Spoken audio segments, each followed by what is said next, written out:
You're listening to Court Reserve Unscripted with me, Ashley Owens.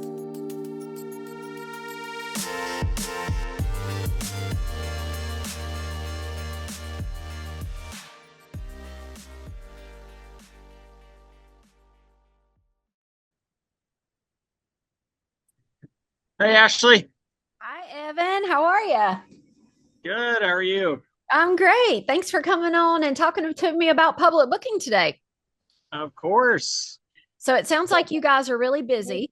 And in a Slack channel that we have here at Court Reserve, once you guys turned on public booking, by far, all we saw was reservation after reservation after reservation. So tell me what it's been like to go from having the friction of people creating the account versus like booking a court within 90 seconds. Yeah, it's completely changed our utilization numbers in an amazing way. So we kind of always knew that that was a friction point for our model because we are not a membership only club. We're more of a public pay to play with a membership component, right? We just say pass holders get perks, but we're open to the public. And what it really did is it allowed our marketing team to actually capture people and not lose people once they're visiting our site or clicking on any of our advertisements or marketing pieces that they're putting out there. And yeah, it's been huge. I mean, the number one thing has got to be just driving revenue that you probably lost before. Yeah, exactly. Yeah. That's amazing. So you guys are letting folks come in, book a court directly. Are you also letting them sign up for your events and programming as well?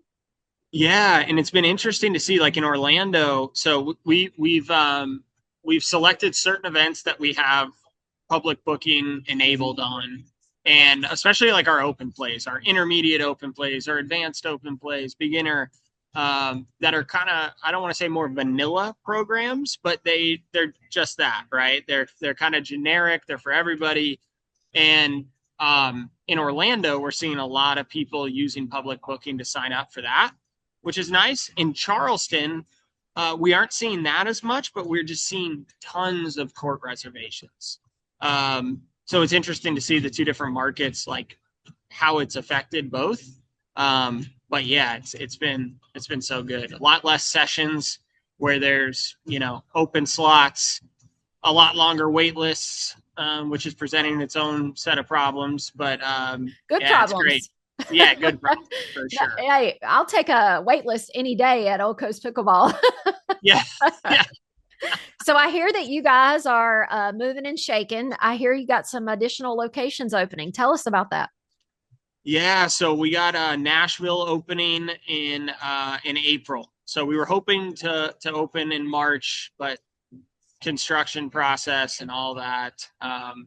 We're looking at middle of April now, and we're so excited. That market is amazing.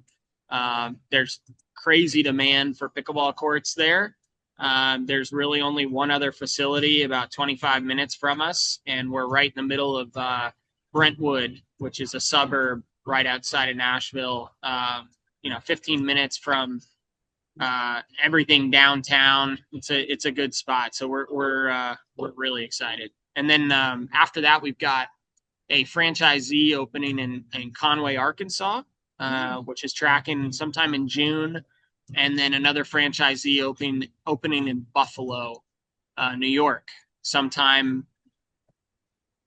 He owns the building already and restaurant, and so it's a little bit faster timeline. It's looking like maybe August, probably more like September, but he's told us he will definitely be opening before the winter hits in Buffalo. So, and that's when the money drives, right, for indoor pickleball.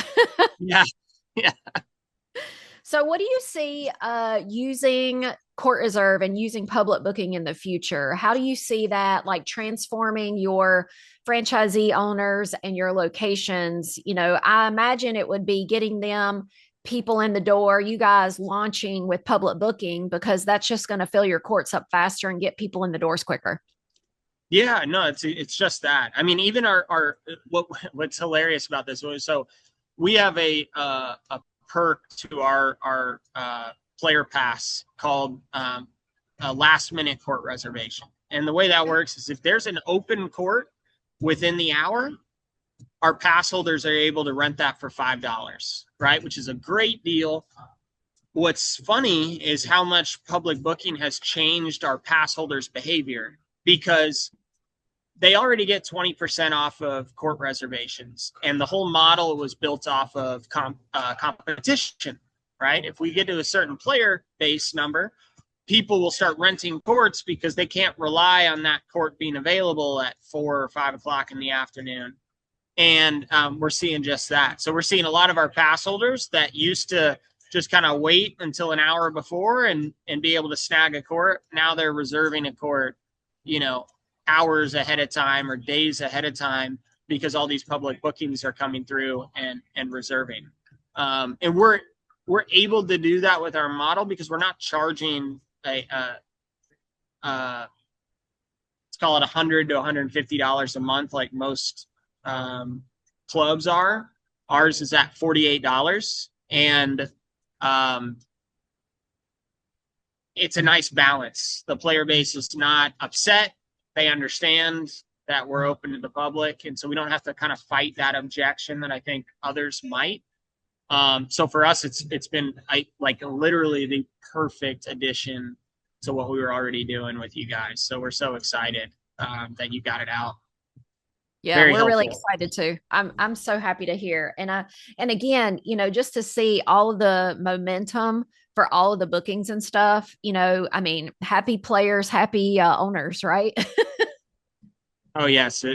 Yeah. Very happy. I mean, That's it's awesome. only been a few weeks and we've had over 200 and something reservations, which is just wild to me. That's crazy. We kind of always thought it was going to be, it would boom like that. So it's nice to see that we were right. That's amazing. Well, thank you so much for all your help, and I appreciate your time today. Yeah, thank you. Happy to do it. Thanks for listening to this podcast. If you'd like to learn more about how CourtReserve became the go-to club management software for racket and paddle sport clubs, come say hello over on our website. There's a link in the show notes.